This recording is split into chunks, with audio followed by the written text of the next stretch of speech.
Roseville, California. Are you looking for a sports car that is enjoyable to drive that won't put a major dent in the bank account? The answer may come from an unlikely manufacturer, Subaru. The Japanese automaker has built its reputation on producing safety-conscious vehicles exclusively equipped with all-wheel drive. A two-door coupe that seats 4 people, the Subaru BRZ breaks the mold somewhat.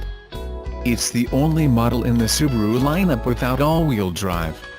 The rear-wheel drive BRZ does follow the Subaru safety plan, receiving 4 of 5 stars in government crash tests. Introduced in 2013, the BRZ can be that fun car one loves to drive on country roads or also serve as suitable transportation for the commute to work. Actually, Subaru can't take all the credit for the BRZ. It shares development with Toyota, whose version is the Toyota 86, previously the Scion FRS. What both these cars have in common is a lightweight, 2,760 pounds to 2,809 pounds, rear-wheel drive, and a flat 4-boxer engine. The 2017 Subaru BRZ arrived with a modest refreshing. There are slight changes to the manual transmission and suspension, the exterior is a little different, and it now has a bit more performance. The BRZ sits low to the ground and was designed more for its handling capability on curvy roads than straight-ahead acceleration. The new suspension was done with the goal of improving ride quality and handling.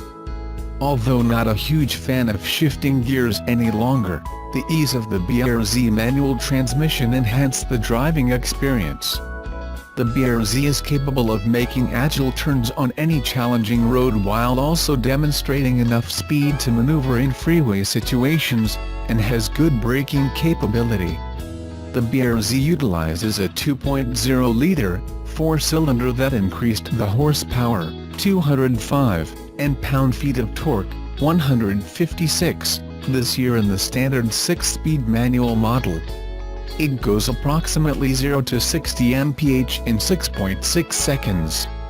The optional automatic transmission is quite a bit slower, clocked at 7.9 seconds over the same distance. Gas mileage is 21 to 29 mpg in the manual and increases to 24 to 33 mpg in the automatic. Although the BRZ is a throwback to sports cars of old, that also includes the limited interior makeup that historically typifies the class. Forget about storing much of anything, because outside of the glove compartment there is a general lack of storage areas and no center console. Unlike some sports cars, the BRZ provides good leg and headroom that is comfortable for front seat occupants on long trips. Of course, it's just the opposite if you happen to be stuck in the cramped back seat.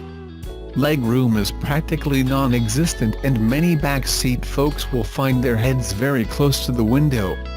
A plus with the BRZ is the trunk space is better than anticipated, 6.9 cubic feet, and can store several travel bags and other items. The sports car also comes equipped with high-tech features like navigation, HD radio and Bluetooth phone and audio connectivity. If you're a fan of old-school sports cars, give the Subaru BRZ a test drive. It supplies the fun factor that sports cars typically deliver, and it's offered at a reasonable price, around $26,000. We might like it even better if it had a convertible option. Baby Driver was one of the biggest hits of the summer box office, and now the company that modified the 2006 Subaru WRX that plays the star car for the opening of the movie is looking to sell it off to somebody who needs a car to jam out in while robbing banks. The movie, in case you missed it, is about a guy named Baby who works as a getaway driver for some fishy cats that like to rob banks and post offices and the sort while listening to music. I thought it was a good, fun movie, but it didn't enamor me like some of director Edgar Wright's previous movies. Still, the opening scene drives home the concept of the movie and shows off the car in question, a modified Subaru WRX Limited. The eBay listing for the car spells out the modifications done by DVW Motorsport, including a rear-wheel drive conversion, red spray over the original gray color, rear differential upgrade and the addition of a turbocharger from a 2004 STI. The listed car is the one you see on screen in the scene above, and was also used for the red carpet premiere. The listing claims the car only has a few minor dings and scratches and is in otherwise good condition at 168,000 miles, and the current bid is at $19,100 as of publishing this article, which seems like a gouge for this car minus all of the, movie fame. Nice price or crack pipe? There's no way I would have road tripped this to Atlanta and at least tried to get arrested in it, so it won't be for me. If it's for you and you win the bid, please do let us know. For FIFA officials they might bring the opposite, but for me, they usually equate to bills and expense. Or worse. But never have I checked the mail quite so nervously as I have these past 2 weeks. You see, I've just had a week with the Nissan GT-R, a car it's almost totally impossible to behave in. When 70 mph feels like a relaxed canter, so slow you'd swear you could just pop the driver's door open and jog alongside, your normal parameters of acceptability are shot to tatters. The GT-R has always been about Nissan showing off, flexing its technological muscles. Since the first Skyline version was launched in 1969, it has attracted an excitable fan base all over the world.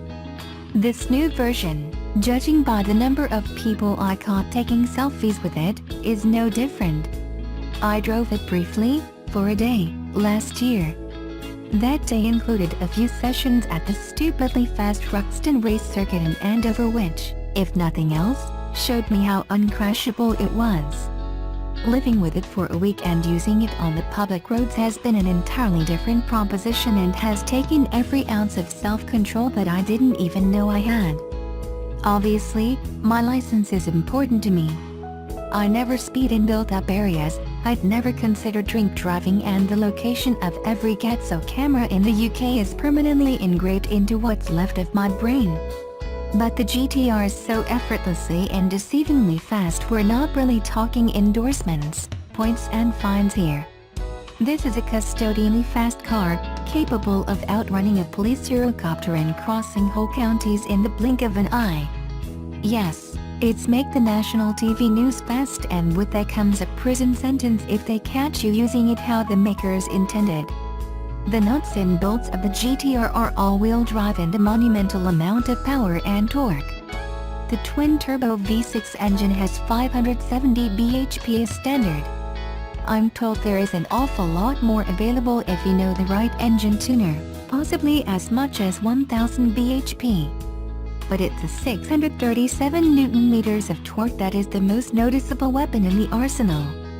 From any revs, in any gear, just flooring the throttle pedal pins you in your seat and sends the world ahead into a high-speed reverse like the best video game experience.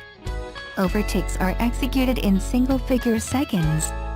The national speed limit takes a fraction over 3 seconds to reach, from a standstill. The top speed?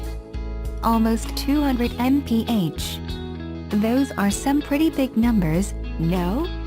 But for most customers the sheer presence and those comic book looks will be enough to seal the deal. Painted in the 1,700 pounds Couture orange metallic paint, metallic ginger as one wag put it, there is no way you're ever going to lose this car in a crowded car park. Besides, it'll probably be the one surrounded by people taking selfies next to it. What's it like to drive? Noisy. Those fat tires generate a lot of roar. The deep, thrummy engine note is omnipresent. The rasp from the titanium exhaust system is boomy and pleasantly intrusive. Oh, and I may have mentioned, it's very, very fast, both in terms of linear acceleration, through corners, and even in terms of scrubbing off speed with those massive Brembo calipers and floating discs. The back seats are suitable only for amputee dwarfs or hand luggage, but, comparably, it's only as bad as a Porsche 911. But it's bangs for your buck that wins the GT-R special praise. This blue-collar thug of a car delivers Audi R8 performance stats for £15k less. And that, Let's face it, it's bail money you might need. Anyway, got to dash. The dog's barking, which means the postman's here. Fingers crossed.